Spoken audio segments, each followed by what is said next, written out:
भाई hydrogen spectrum में થોડાક એક બે ટિપિકલ ક્વેશ્ચન જોઈએ. રિસન્ટલી મેં ભેગા કર્યા છે અહીંયા અમુક પ્રશ્નો, એ સોલ્વ કરીએ. અને એ સોલ્વ કરીએ પહેલાં તો ભાઈ આપણે ઈએનનું સૂત્ર આપણે ગઈકાલે કહ્યું હતું, ખબર છે ને, -2π²m z²e⁴ divided by n²h². હવે આનો એકમ થશે, એકચ્યુઅલી જનરલી ઘણા બધા એકમ થાય. જો હું એવું લખું -2.18 ગુણ્યા 10⁻18,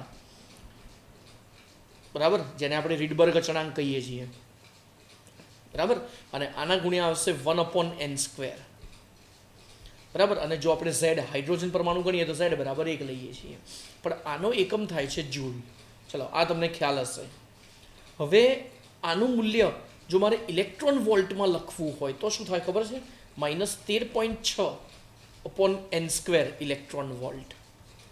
એટલે આ જે જૂલ છે, જૂલને ઇલેક્ટ્રોન વોલ્ટમાં કન્વર્ટ કરવા હોય તો એ થશે 13.6, બરાબર. 1.9 ગુણ્યા 10⁻19 થી ભાગો ને એટલે ત્યારે થાય, બરાબર. ચલો, એટલે એ તો ખ્યાલ હશે જ તમને, બરાબર. તો આ ઇલેક્ટ્રોન વોલ્ટમાં આટલી કિંમત થઈ, કેટલી? -13.6/n². ચલો, હવે આ તો ખ્યાલ હશે જ. હવે હું એમ કહું, આ n બરાબર 1 એટલે આ કઈ સ્ટેટ કહેવાય ભાઈ? બોલો તો. બરાબર, ગ્રાઉન્ડ સ્ટેટ એટલે કે ભૂમિ અવસ્થા કહેવાય. એટલે ઇલેક્ટ્રોન જ્યારે પહેલી કક્ષામાં હોય ત્યારે કોઈ જ ઉર્જાનું ઉત્સર્જન ન કરી શકે. હા, શોષણ કરીને દૂર જઈ શકે, એટલે એબ્ઝોર્બ કરીને એ ન્યુક્લિયસથી દૂર જાય, બરાબર, પણ એમિટ કરીને હજી નજીક ના જાય, કેમ કે n = 1 છે એટલે એનાથી નજીક તો હોવાનો જ નથી. હવે હું એવું લખું n = 2, તો આ n = શું કહેવાય ખબર છે? ફર્સ્ટ એક્સાઇટેડ સ્ટેટ, એટલે કે પ્રથમ ઉત્તેજિત અવસ્થા.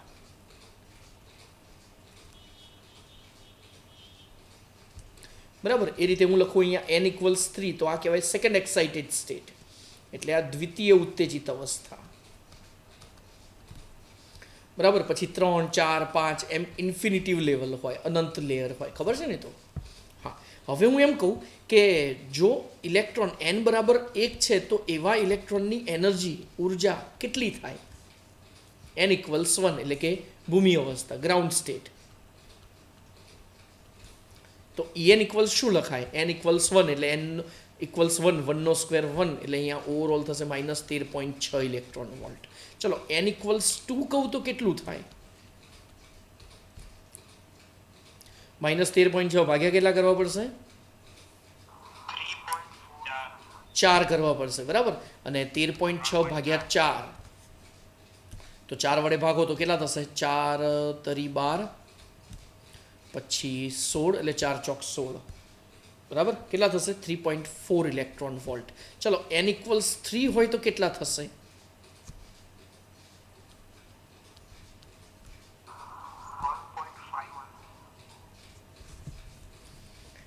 એટલે ભાગ્યા કેટલા કરવાના? 3 હોય તો ભાગ્યા 9 કરવાના, બરાબર. આની જગ્યાએ 9, તો 9 × 9 1.5, અને પછી 9 × 9 એટલે 46, 9 × 5 45, એટલે 10 થયા. 9 × 9 1.51 ઇલેક્ટ્રોન વોલ્ટ થશે. n = 4 લઉં તો કેટલા થશે ભાઈ?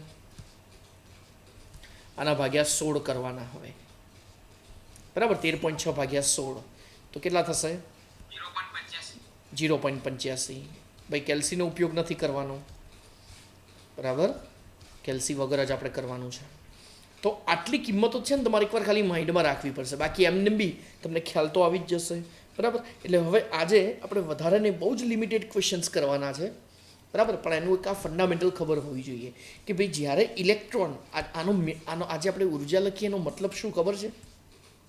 ઇલેક્ટ્રોન જ્યારે ગ્રાઉન્ડ સ્ટેટમાં હોય ને n = 1, એટલે એ વખતે ઉત્સર્જન નહીં કરે, પણ જો શોષણ કરશે ને એમાં પણ જો એ એક્ઝેક્ટ કેટલું 13.6 અને 3.4.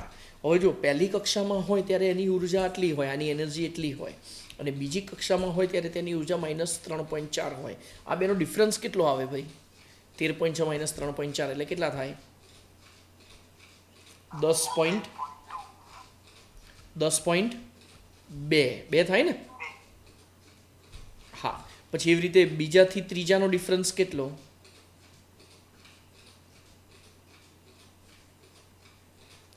15 × 2 = 30, એટલે 3.4માંથી 1.51 જાય એટલે 140 કરો ત્યારે 200 અને 200માંથી બીજા 11 ગયા 1.89 થયું બરાબર. એટલે આ શું છે? એનો ડિફરન્સ છે.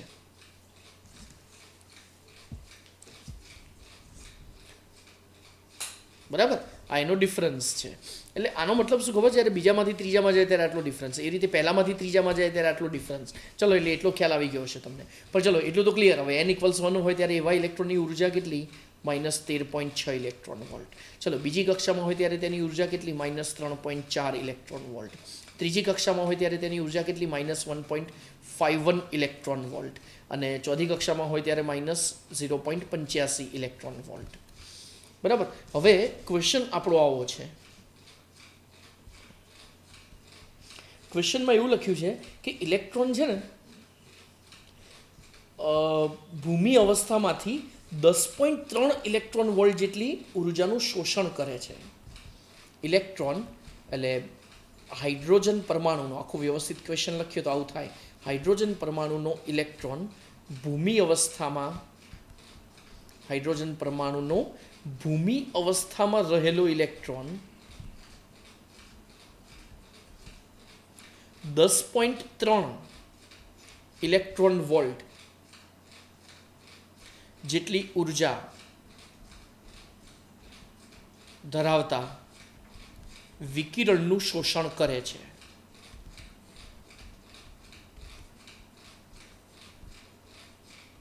તો શું થાય? એટલે કયું સંક્રમણ થાય? શું થાય એટલે આનો મતલબ થાય છે કયું સંક્રમણ થાય. એટલે આ થોડોક ક્વેશ્ચન ફંડામેન્ટલ છે. આપણે એક્ઝેક્ટ જવાબ તો લાવવાનો જ છે,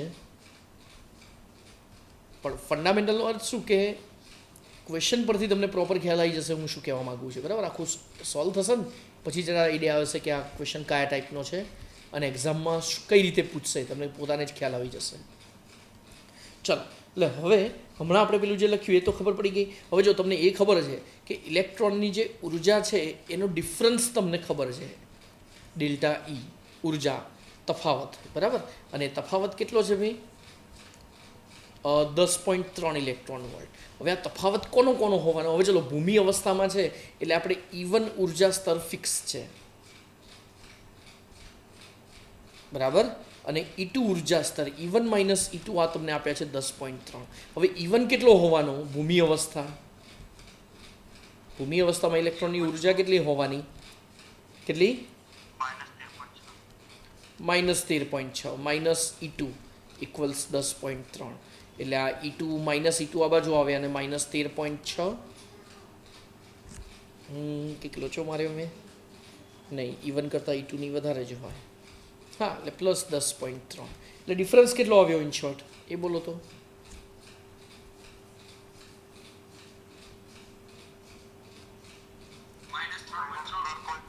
-3.3 ઇલેક્ટ્રોન વોલ્ટ. આટલો ડિફરન્સ આવેલો. હવે અહીં આપણે જોઈએ ડિફરન્સ હતા કેટલા? જો 10.2 આ બે વચ્ચે ડિફરન્સ, પછી ભૂમિ અવસ્થામાંથી 13.6 અને અહીંયા 3.4 આની ઉર્જા.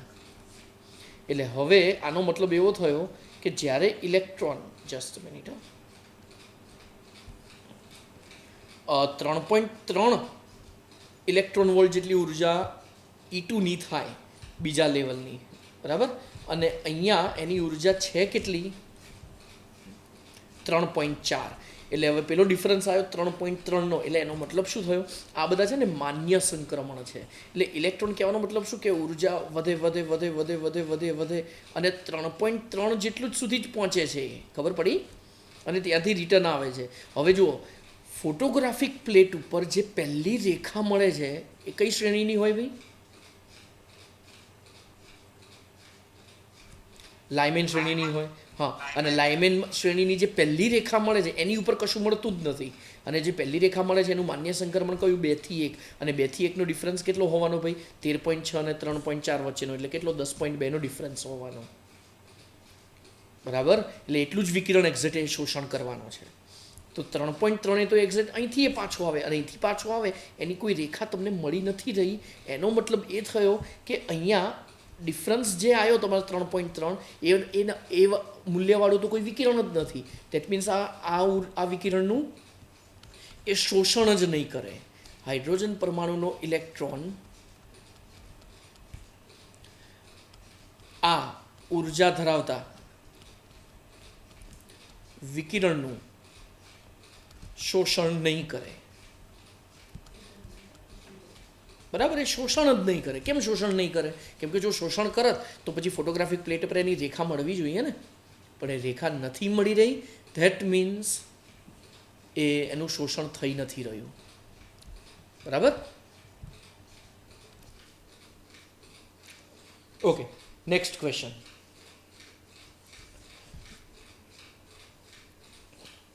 ચાલો, નેક્સ્ટ ક્વેશ્ચનમાં એવું છે,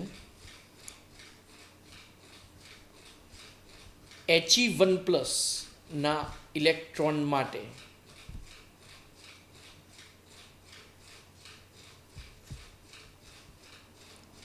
ભૂમિ અવસ્થામાંથી દ્વિતીય ઉત્તેજિત અવસ્થા, સેકન્ડ એક્સાઇટેડ સ્ટેટ,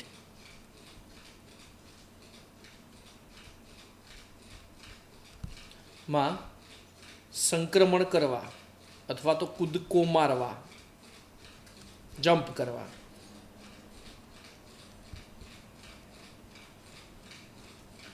કેટલી ઉર્જા ધરાવતા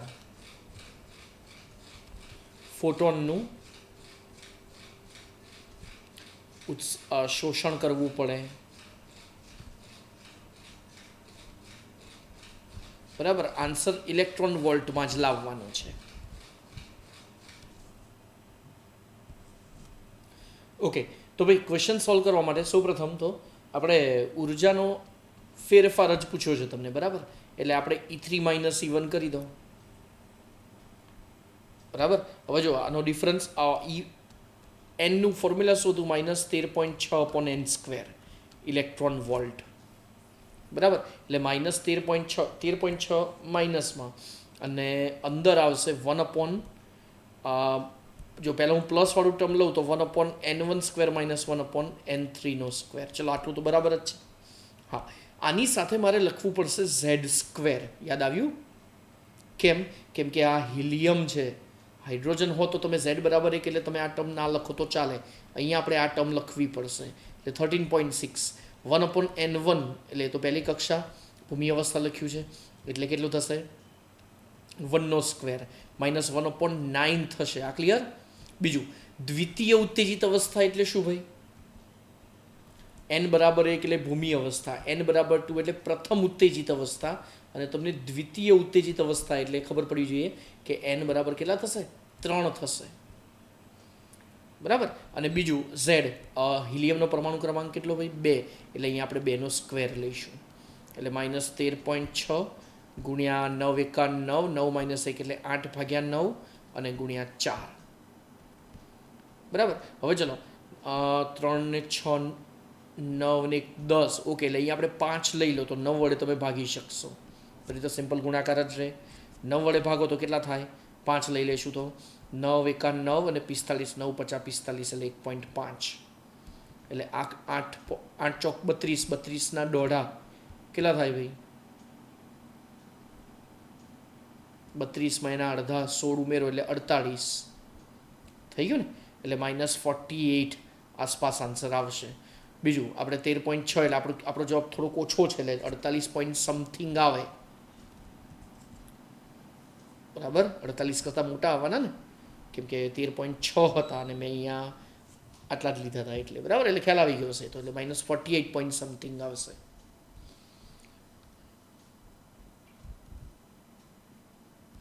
નેક્સ્ટ, ચાલો, નેક્સ્ટ ક્વેશ્ચન છે,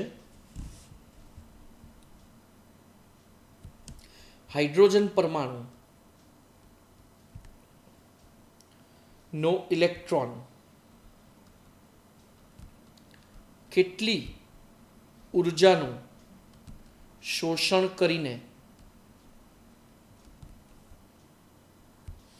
n કક્ષામાં જશે એટલે nth ઓર્બિટ. હવે ચલો હવે આ તમને યાદ હશે ભાઈ, અત્યારે હાલ એટલું કહી દઉં, કે એલ એમ એન. કે એટલે n ઇક્વલ્સ 1, એલ એટલે n ઇક્વલ્સ 2, એમ એટલે n ઇક્વલ્સ 3 અને n એટલે n ઇક્વલ્સ 4. તો આ રીતે n ઇક્વલ્સ 1 2 3 4 આવું થાય. બરાબર. તો ચલો n કક્ષા, ભાઈ n કક્ષા એટલે શું, તો કહી દીધું આપણે n ઇક્વલ્સ 4માં જાય છે. બરાબર. તો સિમ્પલ ડેલ્ટા ઈ બરાબર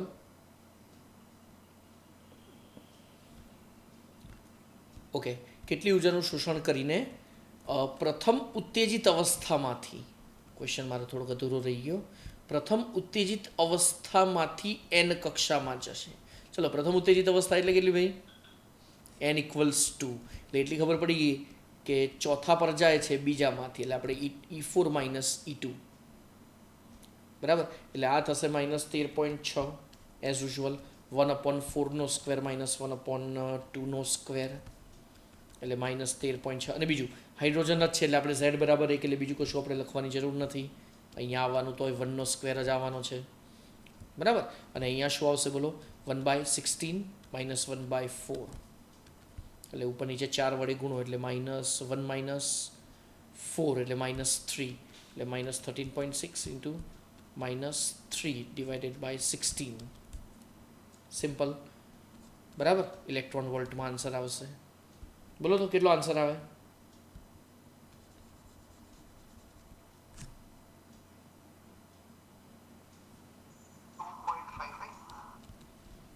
બરાબર 2.55.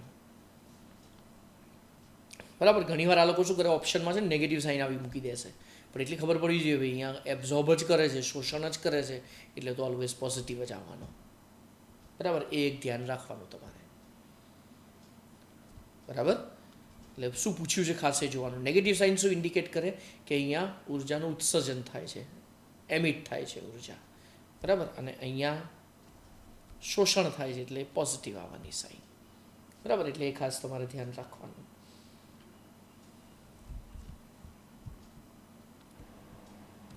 ઓકે સ્ટુડન્ટ્સ, એટલે અહીંયા આપણે 12 સાઇન નેગેટિવ છે, એટલે અહીંયા તો આન્સર તો પોઝિટિવ જ થઈ જવાનો. એટલે તમારે ખાસ એટલું યાદ રાખવાનું કે ઇલેક્ટ્રોન જો ભૂમિ અવસ્થામાંથી ઉપરની સાઈડ જાય તો હંમેશા ઉર્જાનું શોષણ કરે. એટલે જો તમારો જવાબ માઇનસ આવતો હોય તો તમારે પ્લસ કરી જ દેવાનો. બરાબર. અને ઇલેક્ટ્રોન જ્યારે ઉપલા શક્તિ સ્તરમાંથી નીચલા શક્તિ સ્તરમાં જાય ત્યારે ઉર્જાનું હંમેશા ઉત્સર્જન થાય. એટલે જો તમારે ભૂલથી આન્સર પ્લસ આવતો હોય તો બી તમારે એને માઇનસ કરી જ દેવાનો. એટલે આ ખાસ ધ્યાન રાખવાનું. એટલે અહીંયા શોષણ કરે એવું કયું જ છે, એટલે આપણો જવાબ અહીંયા થવાનો 48 પોઈન્ટ સમથિંગ જ, પણ કયો, પોઝિટિવ. એટલે તમને જે 4 ઓપ્શન આપે એમાં ઘણીવાર માઇનસ સાઇન ઘણીવાર તમને આપી દે છે. એટલે માઇનસ સાઇન આપે તો એ કે બહુ આપણે ચિંતા કરવા જેવી નથી.